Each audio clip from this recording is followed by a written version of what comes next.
சமாதிங்கிறது உயிர் நோக்கம் தான். எது எங்கிருந்து வந்ததோ அது அங்கேயே செல்றது சமாதி.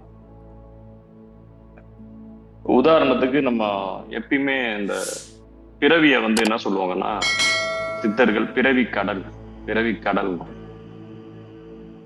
கடல் நீந்துவார் நீந்தாதார் இறைவனடி சேராதார் அப்படின்னு ஒண்ணு இருக்கு இல்லையா? அப்ப இது பிறவி கடல் அப்படிங்கிறாங்க. ஏன் பிறவி கடல் அப்படிங்கிறாங்கன்னா, நீரின்றி அமையாது உலகம்னு சொல்லிட்டாங்க. அப்ப திட்டத்திட்ட நம்மளும் நீர்ல இருந்து வந்த மாதிரி தான். நம்ம காத்துல இருந்து வந்திருக்கோம். நம்ம எப்படிலாம் வந்திருக்கோம்னு புரிஞ்சுக்கணும். காத்துல இருந்து வந்திருக்கோம், மண்ணுல இருந்து வந்திருக்கோம், வெட்ட வெளியில இருந்து வந்திருக்கோம், நெருப்புல இருந்து வந்திருக்கோம். புரியுதுங்களா? வேற என்ன இருக்குலாம் சொல்லியாச்சா? 5 பூதமும் 5 பூதம் தான், வேற பூதம் எல்லாம் கிடையாது.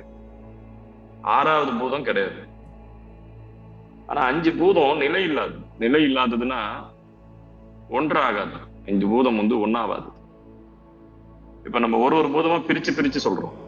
நீரு, நெருப்பு, காத்து, ஆகாயம்னு பிரிச்சு சொல்றோம். இந்த ஒளியில நீரை தவிர மீதி எல்லாமே வந்துடும். ஒளியா இருக்குல்ல, அதுல எல்லாமே வந்துடும். ஏன்னா அதுக்குள்ள ஒரு ஒளிக்குள்ள ஒரு இயக்கம் இருக்கு அப்படின்னாவே வெற்றிடம் இருக்கணும். வெற்றிடம் இருந்தாதான் தனக்குள்ள சுழல முடியும். கரெக்டா இல்லையா? புரியுதுங்களா உங்களுக்கு? ஒரு வெற்றிடம் இல்லைன்னா தனக்குள்ள சுழல முடியாது. அப்போ ஒரு சூரியனுக்குள்ள வெற்றிடம் இருக்கு, அதே சூரியனுக்குள்ள டஸ்டும் இருக்கு, மண்ணுன்னு சொல்றது. அப்புறம் அதே சூரியனுக்குள்ள எனர்ஜி இருக்கு, காத்து இருக்கு. இதெல்லாம் சேர்ந்துதான் என்னது? ஒளி இருக்கு. இப்ப இதுல ஒரு பூதம் கம்மியா இருக்குன்னு எந்த பூதம்? தண்ணி மட்டும்தான். புரியுதுங்களா? நீர் மட்டும் அதுல இல்லை. இப்ப இந்த ஒளி வடிவம் அப்படின்னு நம்ம சொல்றோம். அப்ப என்னன்னா, இந்த பிரபஞ்சம் எப்படி தோன்றிச்சோ அதே ஃபார்ம்ல நம்ம அதை போய் அடையணும். புரியுதுங்களா? அதே வடிவத்துலதான் நம்ம அதை போய் அடைய முடியும். இப்ப இந்த பிரபஞ்சம் எப்படி தோன்றுச்சு அப்படின்னு ஒரு கேள்வி இல்லையா? வெறும் வெட்ட வெளி மட்டும்தான் ஃபர்ஸ்ட் இருந்திருக்கணும். வெட்ட வெளியே வேற எதையும் படைக்க முடியாது. வெட்ட வெளியால எதையும் படைக்க முடியுமா? படைக்க முடியாது. படைப்புக்கு துணை இருக்கலாம், படைப்புக்கும் சாட்சி பாவமா இருக்கலாம், ஆனா எதையும் படைக்க முடியாது.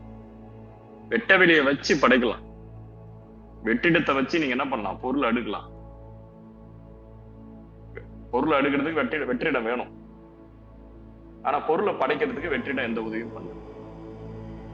புரியுதுங்களா? அப்ப ஸ்பேஸ், இந்த ஸ்பேஸ்ல எனர்ஜி ஒண்ணு இருந்துச்சு. அப்ப இந்த சொல்லுவாங்க ஆதாம் ஏவாள்னு சொல்லுவாங்க, ஆதிசிவன் ஆதிசக்திங்குவாங்க. எல்லாத்திலும் இந்த 2 பேர் வருவாங்க. அவங்கள்ட்ட இருந்துதான் மொத்த உலகம் படைக்கப்பட்டது அப்படின்னு. இந்த ஆதாம்ங்கிறத நம்ம சிவன் வச்சுக்கணும்.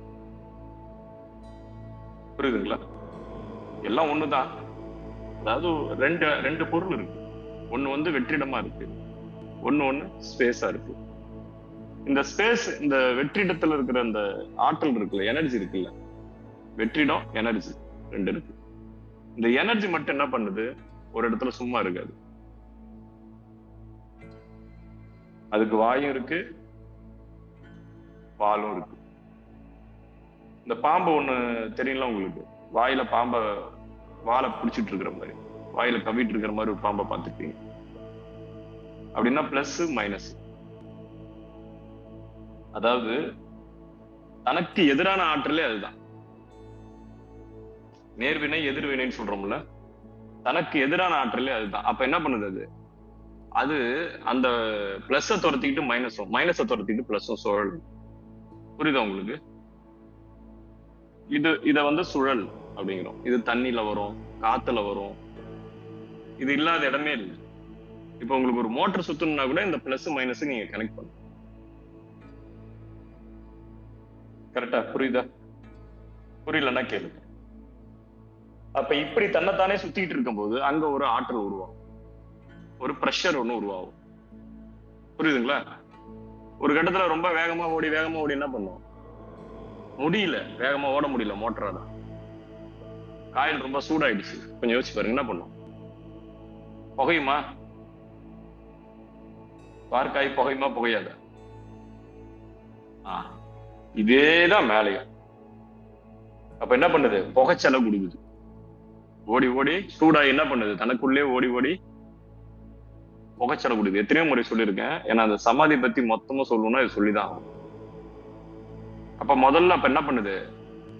அதனாலதான் ஃபர்ஸ்ட் பிறக்கிறது யாருன்னா விநாயகர். வெட்டவெளி சிவன், எனர்ஜி சக்தி. இப்ப இந்த சக்தி என்ன பண்ணுது? தனக்குள்ள இருந்தே தன்னைத்தானே சுத்தி, சுத்திங்கிறது சுத்தி பண்ணிது, சுத்தி பண்றதுன்னு சொல்லுது.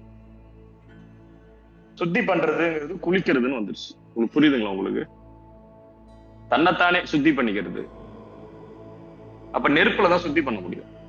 தன்னை நெருப்புல குளிக்குது. நெருப்புல குளிக்குது, நீர்ல கிடையாது. புரிஞ்சுக்கணும். நெருப்புல குளிர்ச்ச எனர்ஜி இருந்து என்ன வருது? நெருப்பு இல்லாமல் புகையாது அப்படிங்கிற மாதிரி டஸ்ட் வருது. நீங்க எல்லாம் புடிச்சு வச்சா விநாயகர் இருக்கீங்க. எந்த அழுக்க புடிச்சு வச்சாலும் அது விநாயகர் ஆயிடும். தெரியுங்களா உங்களுக்கு? அப்புறம் என்ன? அது அழுக்கு. அழுக்குல இருந்து வந்தவர் விநாயகர். அழுக்கா வந்தவர் விநாயகர். புரிஞ்சா உங்களுக்கு? அப்போ வெட்டவெளி இருந்துச்சு, ஆற்றல் இருந்துச்சு, அப்புறம் என்ன ஆயிடுச்சு? அழுக்கு வந்துடுச்சு.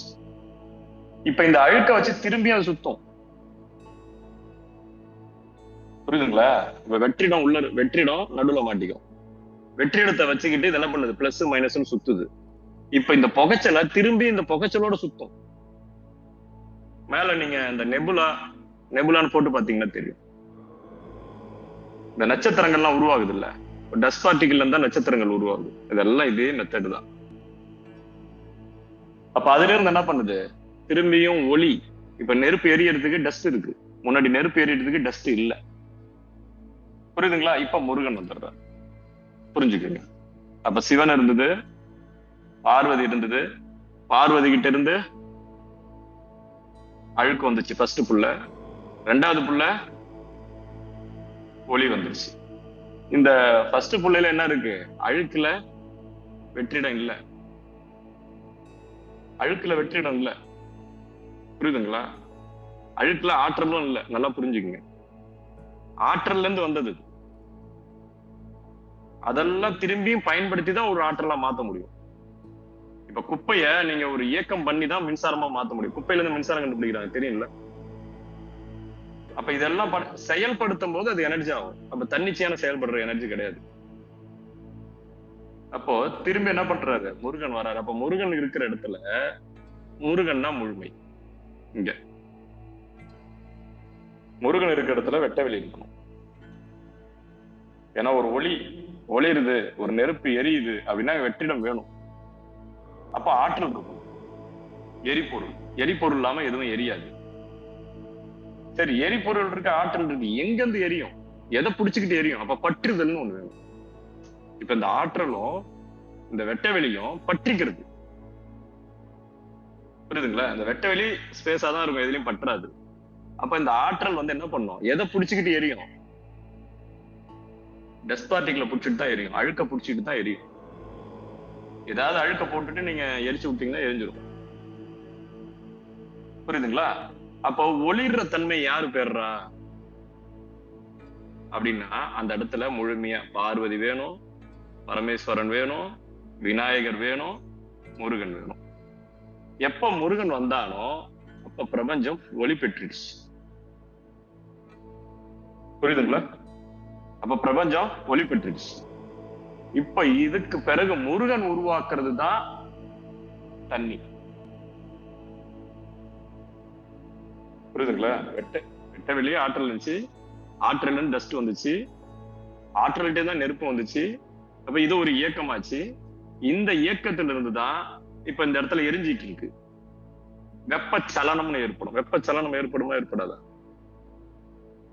காணல், அதை சொல்லுவாங்களா, தணல், அனல், தணல் அப்படின்னு அப்படியே பிரிஞ்சு பிரிஞ்சு பிரிஞ்சு பிரிஞ்சு அது நீர் உருவாகிறதுக்கான சாத்தியக்கூறுகள் ஆயிடும். உங்களுக்கு புரியும் நினைக்கிறேன் எளிமையாக. இப்ப இந்த நீர் வந்துருச்சு பாருங்க. இந்த நீர் வந்தனாலதான் இந்த நீர் அப்படிங்கிறது இந்திரன். நீருங்கிறது யாரு? இந்திரன். பாருங்க, யானை வந்துரும் பாருங்க. இந்த இடத்துலதான் யானை வந்துரும். அப்ப முன்னாடி அழுக்கா இருந்தது யாரு? விநாயகர். இந்திரனா மாறல. விநாயகர் ஃபர்ஸ்ட் விநாயகரா மாறல.